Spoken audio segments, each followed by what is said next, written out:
Всем привет! Сегодня приготовлю очень тертый пирог по самому простому и быстрому рецепту, а самое главное, очень дешево.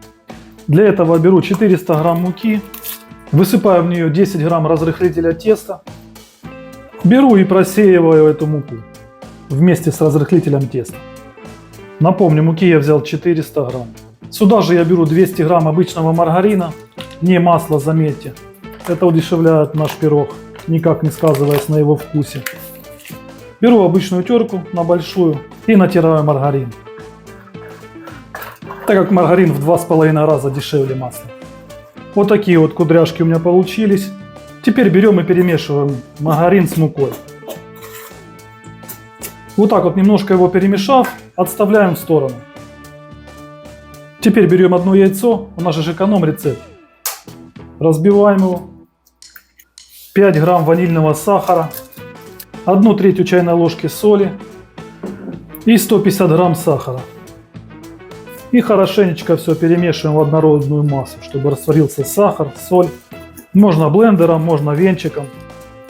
Когда убедились, что сахар уже растворился,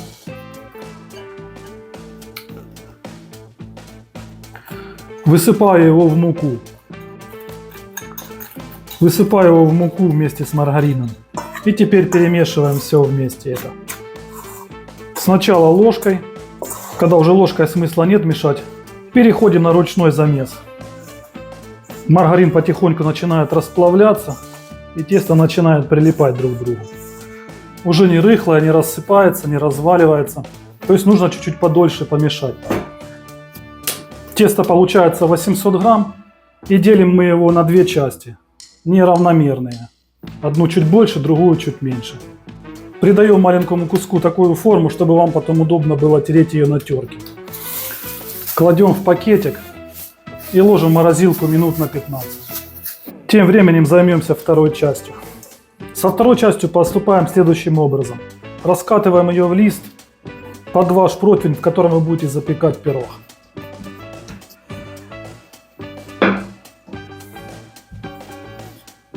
Для придания прямоугольной формы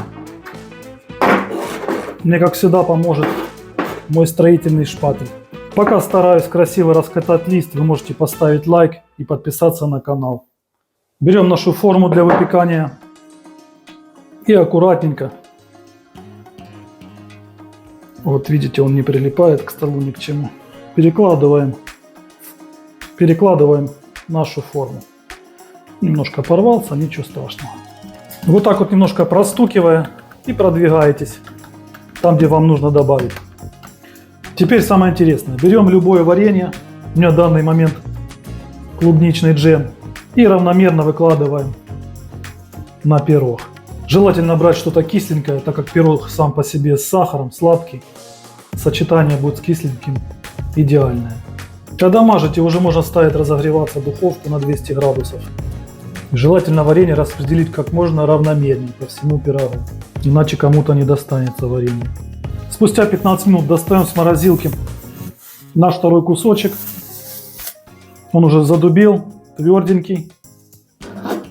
Берем большую терку и натираем его. Натираем, равномерно распределяя по всей поверхности пирога. Вилочкой берем и поправляем наши натертыши, чтобы равномерно распределить слой по всему пирогу. Желательно убрать с торцов, чтобы они не перегорали. Ставим наш пирог в духовку, разогретую до 180 градусов, приблизительно на 30 минут. Наблюдаем. У всех духовки разные, поэтому время может быть туда-сюда. Прошло 35 минут, этого хватило для нашего пирога. Посмотрите, какой он красивый. Чуть-чуть, правда, вот тут подтекло варенье, но ничего страшного. Ставьте лайки, подписывайтесь на канал. Быть добру, всем пока!